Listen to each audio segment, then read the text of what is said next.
I call this photo wanting half dome. Do you want half dome?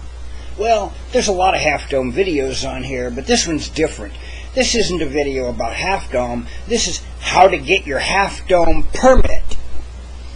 Get your permit and go. And this video is not totally comprehensive, but it's not meant to be. It's meant to give you a working overview of what's going on. Now, you have to have a permit to do half dome. They've got 300 hikers a day that are allowed up there, about 225 day hikers and about 75 backpackers. We'll get into the backpacking in a moment.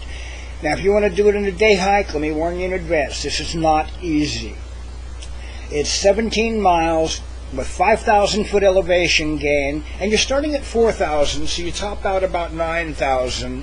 Your breathing is not going to be like it is back at sea level. On top of which you're going to need to carry probably about 8 liters of water. After the first 2 miles in, I think, there's no more potable water, although you're by the river, the Merced River. If you've got a filter, you're good on water until you get to about 4.5 miles. After that, there's no more water at all. Now, you have to have a trip leader when you make your application, and you can also have an alternate. The trip leader or the alternate has to be there at the base of the subdome, or else nobody's going up. I don't care if you got a permit. If your leader or your alternate's not there, you're not going. You have a preseason lottery. During March, they apparently have a lottery for the whole year. So if you're wanting to go after about the 16th of August, this is a good idea. If you're wanting to go before that, you'll see in a minute when we get to the reservation permit window. There's also a daily lottery. If you happen to be up there for a couple days and you decide you want to do half dome, you can apply today for 2 days from now, and maybe you'll get one. Here's how you apply for a permit on recreation.gov. There are some very minor fees. When we applied a few weeks ago, this was $5 now, but now that's also the wilderness permit. There's also the $8 per person for the half dome permit. Okay, you'll recall a moment ago I mentioned about the preseason lottery during March. Well, here's your wilderness permits reservation window. Now, in 2016, they're expecting to open the cables on the 27th of May. If you look over here and go up one, on the 10th of December, I could fax in my application for the 27th of May. In the morning on the 11th of December, when they open, they process those applications, and you very well may get your date the 27th of May. If you wait until March, what you have is the 1st of March is already processing for the 16th of August.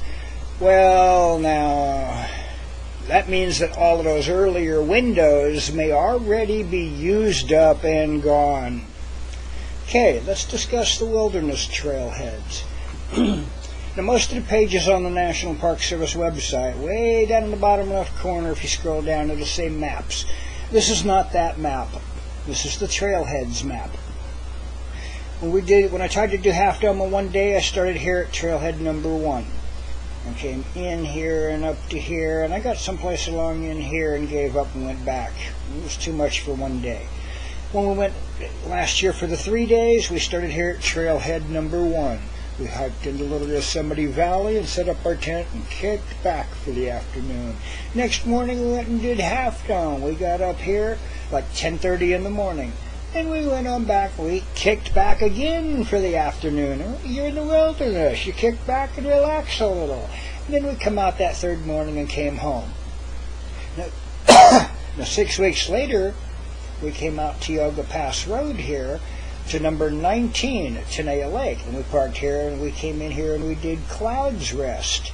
And then back out again. And we did that in one day.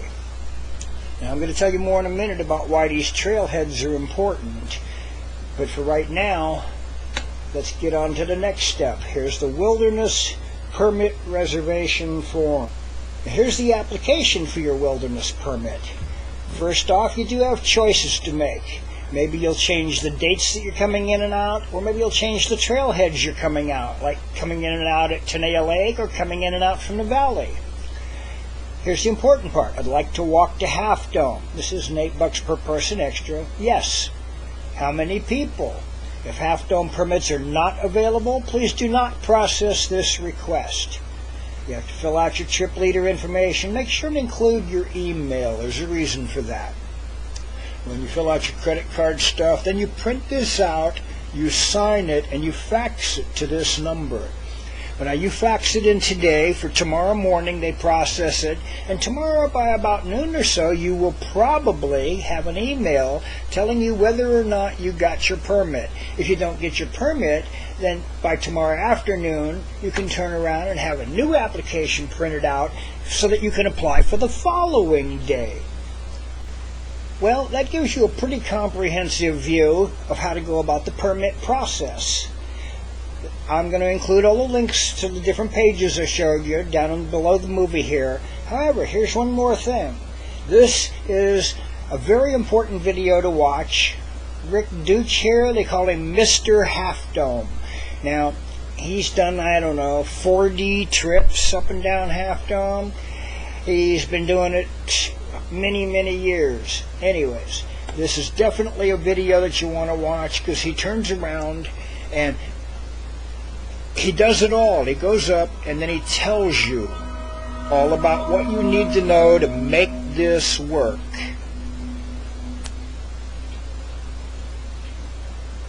These are the cables at Yosemite's Half Dome.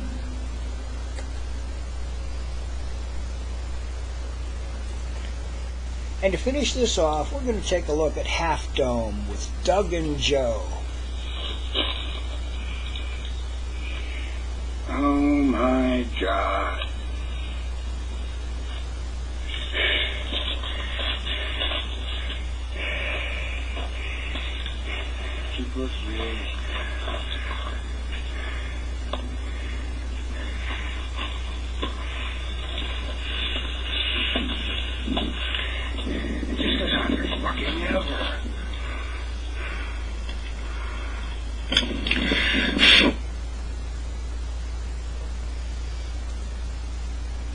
Well, get your permit, go do Half Dome. See you out there.